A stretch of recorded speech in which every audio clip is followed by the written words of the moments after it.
George, what an honor to talk with you. Glad you could join me on the podcast today. Thank you for having me. I know that a lot of the guys listening are intrigued by your life and by your story. One of the things that's most important to me is the whole concept of the comeback story and second chances because, man, we all screw up and fail and mess up from time to time. And I'm really intrigued and want to hear what you have to say about second chances and making a comeback story. Yeah, I had a crazy life. I did everything that I could dream of doing, but I never found contentment. I was never satisfied with my life. And I went through and became heavyweight champ of the world, picked up a little vengeance that I wanted to pay people back, never knowing that I would be delivered from all of that when I found God.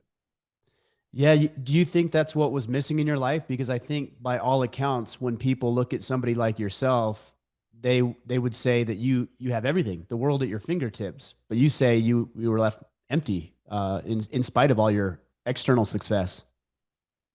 There were days that I'd get depressed because I couldn't find anything else to buy.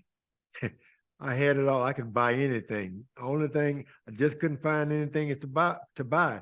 So I thought that would make me happy. And for a lot of reasons, I tried to be happy, but it just wasn't there. But I kept fighting, especially to regain my title.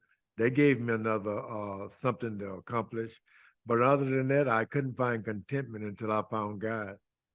Was it you talked about and you have shared about a near death experience? Is that the moment of revelation for you when you came close to death that you were shown a different path, shown a different way, if you will? I don't want to put words in your mouth, but what was that experience like?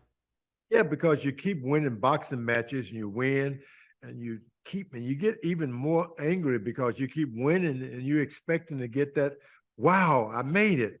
And it Mm. never happened.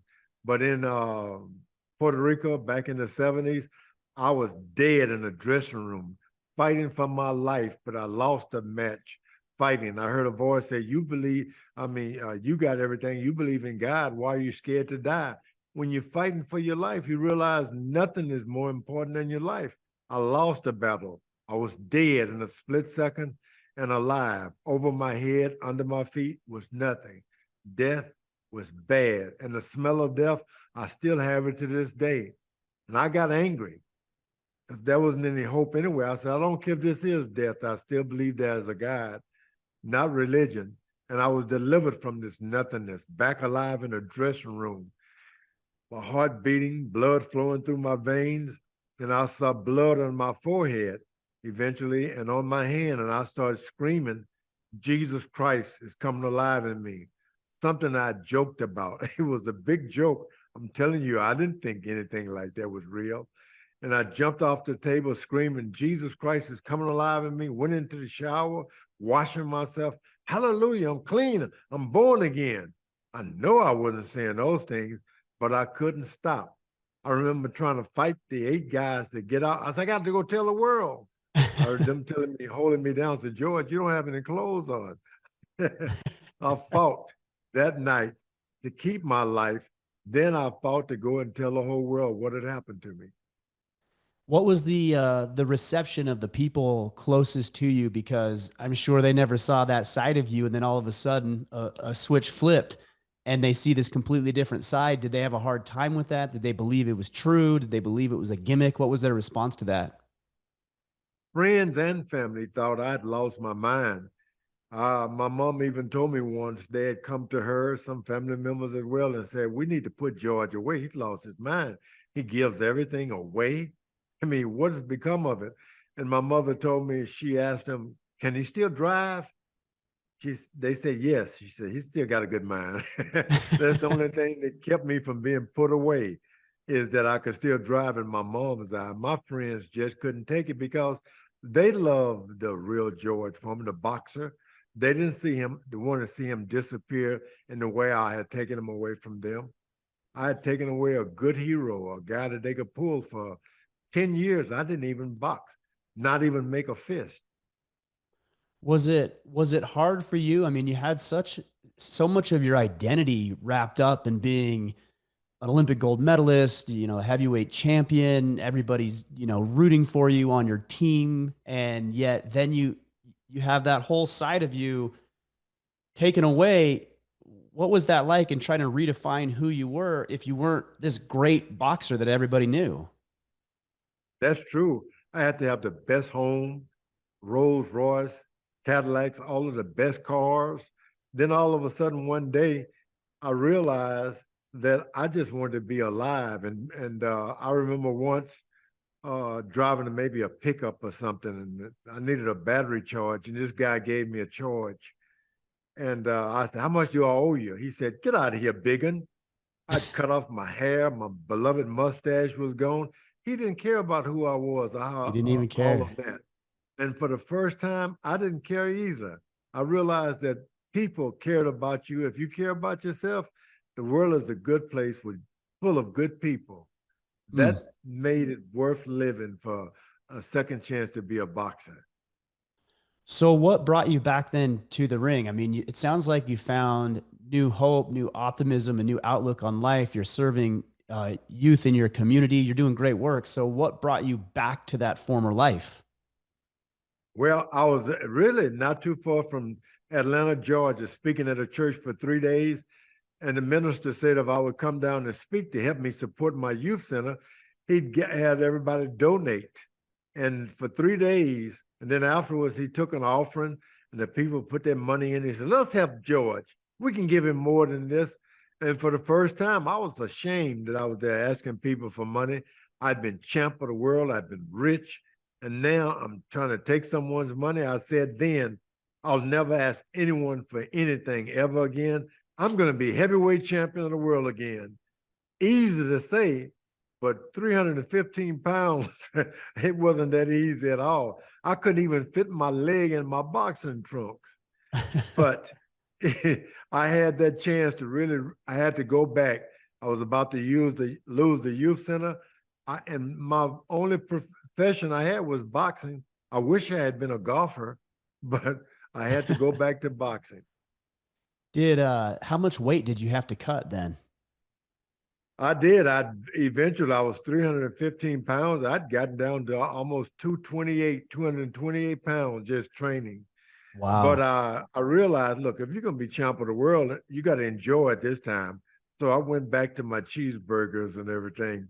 I became champ of the world. But if you check my DNA, it would be cheeseburger. That's all. I ate whatever I wanted, and I was happy because of it. What's your favorite cheeseburger? What's your go-to burger? Oh, there are so many I like, so many cheeseburgers. I've never met a burger I didn't love.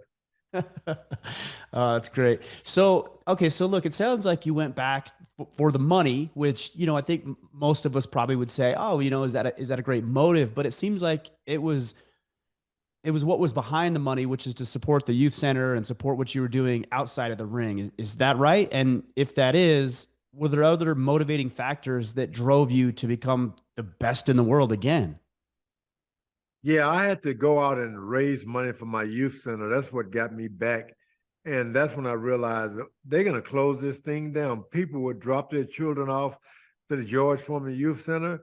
And it was like, you got to be there. One kid, he was such a troublemaker. I took him back and I said, "Look, this kid can't come back over. He's just too bad acting." Hmm. His parents brought him back to me and said, "Look," and brought a little switch or a stick. They said, "Use this on him, but he can't come back home. There's no place for him. You got to keep him." And that's when I realized I had to keep that youth center alive because people were depending on me to raise their kids, really. And so that's why I fought to keep that youth center open. How did you help that specific young man? How did you get him in line? And was that something he was able to do? And I'm not sure if you followed his progress much throughout the rest of his life, but is there something that you did that helped him on his own path? Yeah, those kids would come in and I'd be there for them. If I tell you they liked my boxing, no, they just liked the idea that I would be there for them. And they would come in and I didn't care about them becoming a boxer. I spent time listening to them, talking with them. They did all the talking, of course. They thought they were a better fighter. Look, watch me do this. and they would show off in the ring. And you look up 10 years go by, and they were men that I could be proud of. I didn't teach them anything about boxing as much as they learned how to be men. Yeah, that's powerful. You know, you've talked about And it in the girls too, past. because the girls would come there and become better boxers too. I used to tell some of my daughters they'd be practicing with my sons. The boys come out of the room crying. I said, "You just can't be beating up my boys." So I have daughters that could box. I train a little bit of martial arts, and there's some women that I've trained with that I would rank up there, right up there with any man I've ever trained with. Yeah, you'd be surprised. Determination comes from all different parts of life. And I should have realized that because my mom was determined never to give up on me. I should have known there was fight there because I'd given up on myself. She didn't. Yeah, do you feel like it was her that got you through some of the hard times when you were a youth, when you were a young man trying to figure out your way? I mean, a lot of young boys are, and they really don't have places to turn. Boy, I was really in a lot of trouble out in the streets, mugging. But one day I just looked out and I just was tired of disappointing my mom. And I joined the job corps so that I could make her proud of me. I went in reading. I didn't know anything. I didn't go to school, so I learned to read better. And then I took a challenge in the job corps center to become a boxer. The kid said, "Think you're so tough? Why don't you become a boxer?" And I hid it from my mom a long time. She didn't know I was a boxer. She didn't want me being becoming a boxer, even in sports, because I had a quick temper. And that brought things to the point where I was in the Olympics. My mom heard about me being on television. She wouldn't watch me box. And actually, my mom became proud of me. I turned that corner in life. So she didn't know that Trying you to were boxing trying until to you please became my mom. yeah, that's amazing. Yeah, So she didn't know until you became competitive. Is that right? my mom really didn't realize I was a boxer. And then during the Olympics, they had it on Wide World of Sports. And they said, George Foreman, everybody knew me in town as Monk. And George Foreman is fighting. She knew that was her son. She couldn't believe it. Everybody was pulling Really? for me. Yeah, she just couldn't believe it. That's when she realized I was a boxer. Then everyone would come around and say, "Look, we have, take this money and make him turn pro with us. Let us be our manager." My mom used to laugh. She said, "First of all, I don't even want him to box. Secondly, I can't tell that boy what to do." Everybody was pulling, trying to get a management contract with me. What's the story behind the nickname? You said Monk, is that right? Yeah, my sisters would call me monkey, that little monkey, and Hmm. it was a joke. And everybody on the street called me Monk because I could fight. Boy, could I fight on the streets. I didn't win many of them, but I could sure fight. Is that why you started to box? I mean, you had that challenge from the Job Corps, but if I remember correctly, I think I read or saw something that you wanted to improve your street fighting skills. Yeah, I went took up boxing because I was in the Job Corps for about 2 years, and I was pretty good on the street. So I decided I'm gonna learn how to box. Then everybody will see my trophies and everything, and I wouldn't have to fight. I'd scare them. I just here he comes. I Yeah. never thought I'd really become a boxer. I just wanted to learn how to be a better street fighter.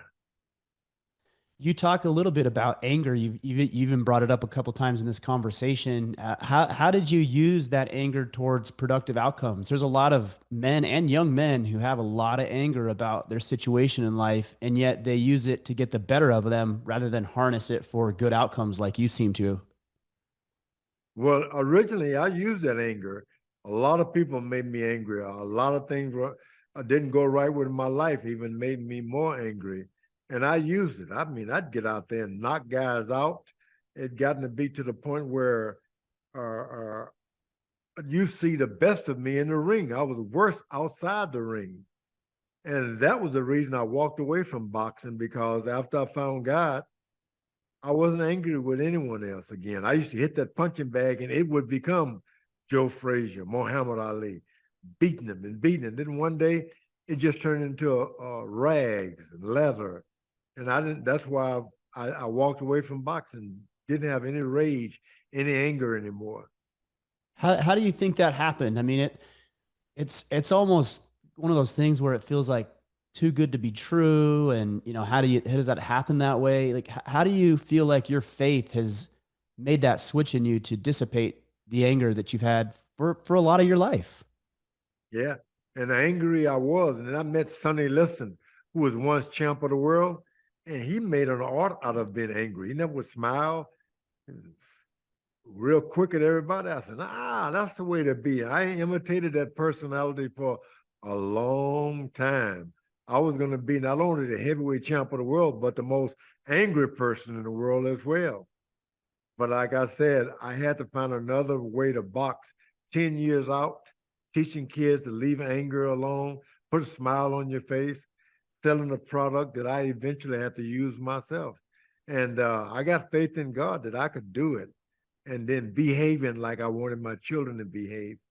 Mm. Yeah, it seems like family's a big draw for you. Tell me a little bit about the movie. Obviously, there's been a lot of documentaries, a lot of stories, a lot of information about your life. So, why the movie now? And how do you see this being different than what else is already out there? Well, for years, I was going out, didn't want to be a movie. I was just trying to make a life. Then as years go by, people approach me, this one for this. Let's do this movie for that. Finally, the people at Affirm and Sony Movies put together a good script. And we fought about a lot of things in the movie, how to do this, portray me this. But they put it in film, and I was happy about it. I knew it was the right time to tell a story because a lot of us who go down so far, we don't realize that we can get back up and even go further in life. That movie, my life would tell that story. You leave out, it's not about George Foreman, it's about you who watched the movie. Look what he did, I can do better. That kind of thing. Yeah, that's crucial because it's easy, especially when you're in the midst of challenging times, to think that it's not going to get better, but you can look to somebody like yourself and other people who have gone through some tremendously difficult times, and yet, like you said, get up, keep fighting, and get themselves back in the fight in the game. Yeah, so many years I existed. And can you believe waking up in the morning without hope? And it didn't even matter because who else had hope? And I didn't know about faith to believe in God to get me anything, but I made it. Then finally in life, I found hope because I found faith in God. And that's something everybody should find because it's a different world then. When you got hope and faith, whew, all things are possible. How strange is it to see yourself on the big screen? Is that a weird kind of an interesting phenomenon, or what is that like? Phenomenon is exactly what it is. I looked at it and then I realized for the first time my life has been a miracle. How in the world do you come from nothing without any hope and without even any food and to come and accomplish so many things? And I tell you the truth, it's all about the people who were interested in me. There have been more than a few people never give up on me. Forrest Whitaker in the movie played Doc Brodus. He was the first person I can remember who believed in me. I Hmm. didn't believe in that I could be a boxer. He kept telling me, "You can be champ. You can be an Olympic gold medalist." And I was like, "Yeah, yeah, yeah. He's gonna take me out to eat after this." He made me believe. He made me believe in me, and he was truthful. That's amazing. Well, tell the listeners and the viewers where to watch the film, where to learn more, and see what your life is all about, and hopefully it inspires them.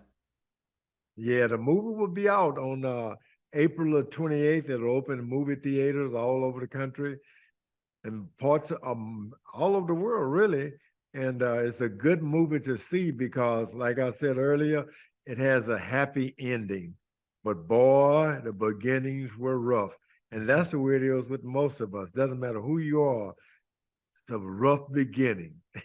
But it can turn out good if you want it to be. Thanks, George. We'll sync everything up. I want to let you know I appreciate you, of course, watching you fight and watching your life has been an inspiration. It served me. I know it's going to serve other men. I really appreciate you carving out some time. I know you're a busy man, and I'm grateful I had the chance to talk with you. And thank you so much.